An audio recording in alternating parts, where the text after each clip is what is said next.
আমাদের দেশের জাতীয় সঙ্গীত পরিবর্তন করার জন্য অনেকেই বলাবলি করছেন, এটা পরিবর্তন করা উচিত কিনা, ইসলামের আলোকে জানতে চাই। জাতীয় সঙ্গীত পরিবর্তন করার দাবি এবারই শুধু উঠছে তা নয়, এর আগেও বারবার উঠেছে, আপনারা জানেন। কেন উঠেছে সেটা নিয়ে তর্ক আছে, বিতর্ক আছে, এটা উঠা উচিত কিনা বা এই সঙ্গীত থাকা উচিত কিনা, বা জাতীয় কোনো গীত, জাতীয় কোনো স্লোগান থাকা উচিত নাকি সেটা পরিবর্তন করা দরকার, সেটা নিয়ে আলোচনা হতে পারে।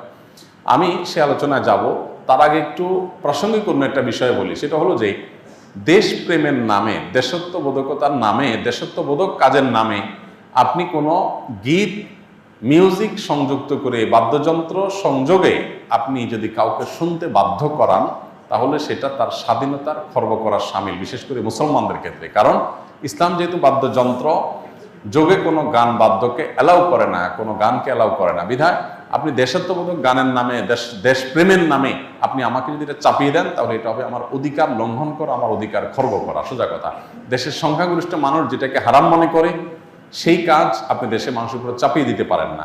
হ্যাঁ, দেশের একটা স্লোগান থাকলো, একটা গীত থাকলো, সেটার কথা মনা ভিতরে যদি আপত্তিকর কোনো কিছু না থাকে, সেটা ভিন্ন বিষয়, অবশ্যই সেটা গ্রহণযোগ্য হতে পারে।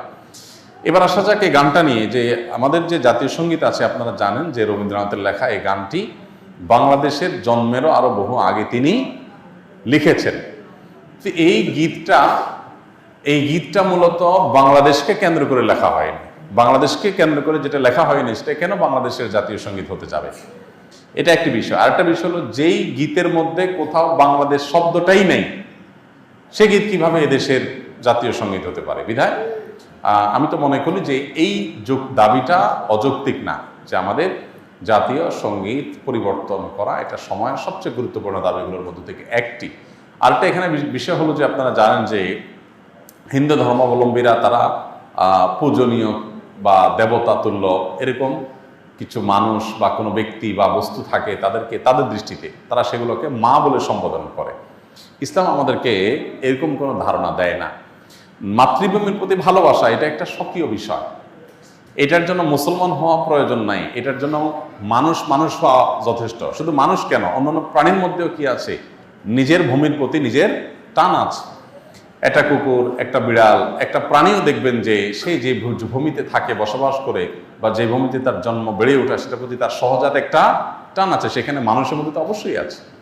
আমাদের প্রিয় নবী সাল্লাল্লাহু আলাইহি সাল্লাম মক্কা থেকে যখন হিজরত করে মদিনায় আসছেন, তাকে যখন কেবলা পরিবর্তন নির্দেশ করা হলো, তিনি যখন ফিলিস্তিনের দিকে নামাজ আদায় করছিলেন, তিনি বারবার করে মক্কার দিকে যেন কেবলা করে নামাজ পড়তে পারেন, নিজের মাতৃভূমির দিকে ফিরে যেন তারা সালাত আদায় করতে পারেন, সেজন্য আল্লাহর কাছে বারবার করে বিভিন্নভাবে আর্গুমেন্ট পেশ করছিলেন। আল্লাহ তাআলা কোরআনে সেটা উল্লেখ করেছেন, ফালানুওয়াল্লিয়ান্নাকা কিবলাতান তারদাহা, হে রাসূল, অচিরেই আপনাকে আপনার মনের মতো আপনি যে কেবলার প্রত্যাশা করছেন সেদিকে ফিরে সালাত আদায় করার নির্দেশ দান করবে। এখান থেকে বোঝা যায় মাতৃভূমির প্রতি সহজাত টান থাকা এটা একেবারে প্রাকৃতিক একটি বিষয়। বিধায় এটার জন্য কোনো জাল হাদিস বানানোর কোনো প্রয়োজন নাই, যে হব্বুল্লাতন মিনাল ঈমান, দেশপ্রেমের অঙ্গ, এরকম কোনো হাদিস নবী সাল্লাল্লাহু আলাইহি ওয়াসাল্লাম বলেন নাই। নবী সাল্লাল্লাহু আলাইহি ওয়াসাল্লাম নিজেই নিজের মাতৃভূমিতে তার ভালোবাসা ছিল। সো একজন মানুষ হিসেবে আমাদের মধ্যে সেটা থাকবে, দায়িত্বশীলতা থাকবে, সেটাই স্বাভাবিক। আলাদা করে জাল হাদিস বানানোর প্রয়োজন নাই। যাই হোক, তো মাতৃভূমির প্রতি টান এক জিনিস, আর সেটাকে পূজা করা আরেক জিনিস। ইসলাম আমাকে এটাকে পূজনীয় করতে বলে নাই। বিধায় সংখ্যাগরিষ্ঠ মানুষের বিশ্বাসের সাথে যেমন যায় না, এই গীত বাংলাদেশকে কেন্দ্র করে লেখা হয় নাই, এটা বাংলাকে কেন্দ্র করে লেখা হচ্ছে, যেটা পশ্চিমবঙ্গ পূর্ববঙ্গ মিলায়। অতএব এই জ্ঞান মূলত এই দেশের জন্য না, যার কারণে এই গীত বা স্লোগান বাংলাদেশের এটা পরিবর্তন হওয়াটাই হলো যৌক্তিক।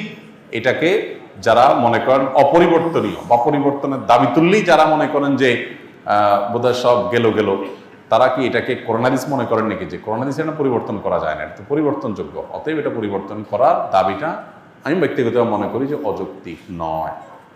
ডিপ্রেশন, দুশ্চিন্তা থেকে মুক্তির উপায় কি? ডিপ্রেশন এবং দুশ্চিন্তা এখন ঘরে ঘরে। যত বেশি সম্পদ, যত বেশি মানুষের দিনকাল ভালো, তত বেশি মানুষের মধ্যে দুশ্চিন্তা, ডিপ্রেশন বেশি। তো এই দুশ্চিন্তা এবং ডিপ্রেশন এটা থেকে মুক্তি লাভের জন্য আমাদের যে কাজগুলো করতে হবে, তার ভিতরে 1 নম্বর হলো 5 ওয়াক্ত নামাজ যথাযথভাবে সুন্দরভাবে আদায় করতে হবে, খুব লম্বা সময় নিয়ে, ধীরে ধীরে। দ্বিতীয়ত, আপনি বেশি বেশি করে কোরআনে কারিমের অর্থ সহকারে তেলাওয়াত করবেন। এটি দুশ্চিন্তা থেকে মুক্তি লাভের জন্য অন্যতম কারণ। বিশেষ করে সূরা ইউসুফ সম্পর্কে অনেক উলামারা বলেছেন, এটা অর্থ সহকারে বুঝে পড়লে, মহব্বতের সাথে পড়লে, তাজবিদের সাথে সুন্দরভাবে পড়লে ইনশাআল্লাহ দুশ্চিন্তা থেকে মানুষ বাঁচতে পারে। তৃতীয়ত, দুরুদের আমল। এ সম্পর্কে হাদিসে পরিষ্কারভাবে আমাদেরকে নবী সাল্লাল্লাহু আলাইহি ওয়াসাল্লাম নির্দেশনা দিয়েছেন যে নিয়মিত যদি কেউ দুরুদ পড়ে, সবসময় দুরুদ পড়ে, তো আল্লাহ তাআলা তাকে দুশ্চিন্তা মুক্ত করেন। আরেকটা হলো ইস্তেগফার। ইস্তেগফার যদি কেউ নিয়মিত পড়েন, তাকেও আল্লাহ তাআলা দুশ্চিন্তা থেকে হেফাজত রাখেন। আর এছাড়া দুশ্চিন্তা থেকে মুক্তি লাভের জন্য একটা বিশেষ দোয়া আছে, নবী সাল্লাল্লাহু আলাইহি ওয়াসাল্লাম পড়তেন, আল্লাহুম্মা ইন্নী আউযু বিকা মিনাল হাম্মি ওয়াল হাযান ওয়া আউযু বিকা মিনাল আজজি ওয়াল কাসল ওয়া আউযু বিকা মিনাল বুখলি ওয়াল জুবন ওয়া আউযু বিকা মিন গালাবাতিদ দাইনি ওয়া কাহরির রিজাল। এই দোয়ার প্রথম অংশ যেটা, আল্লাহুম্মা ইন্নী আউযু বিকা মিনাল হাম্মি ওয়াল হাযান, আল্লাহ আপনার কাছ থেকে দুশ্চিন্তা, পেরেশানি, ডিপ্রেশন থেকে আমি পানা চাই, এটা বিশেষ করে পাঠ করবেন। আর এমনিতে নবী সাল্লাল্লাহু আলাইহি ওয়াসাল্লাম নিয়ম ছিল, কানাইজা হাযাবাহু আমরুন ফাযা ইলাস সালাহ, কোনো বিষয়ে যখন তিনি পেরেশানিতে পড়তেন নামাজে চলে যেতেন, 2 রাকাত নামাজ পড়তেন। আর এর বাইরে বিশেষ করে ভোর রাতে তাহাজ্জুদের সময় উঠে নিরিবিলি আল্লাহর সাথে একটু মন খুলে কথা বলেন, ইনশাআল্লাহ আল্লাহ তাআলা আপনার মানসিক অশান্তি দূর করবেন। আমি এক জাহেল ফ্যামিলির আলেম। আমার পারিবারিক অবস্থা এমন যে কেউ কারোর সাথে একান্ত প্রয়োজন ছাড়া কোনো কথাই বলে না। তবে গত 2-1 বছর আগে নিজে থেকে আগ্রহে সবার সাথে হাসি খুশি মজাক করার অনেক চেষ্টা করি, কিন্তু মানুষ তো অভ্যাসের দাস, সেই হিসাবে তাহার হয়ে ওঠেনি। এক্ষেত্রে আমার করণীয় কি? দেখুন, আমরা সবসময় বলি যে পরিবার যদি পরিপূর্ণ দিনদার না হয়, তাহলে সবাই আসলে দিনের উপরে চলতে পারে না, খুব কঠিন হয়।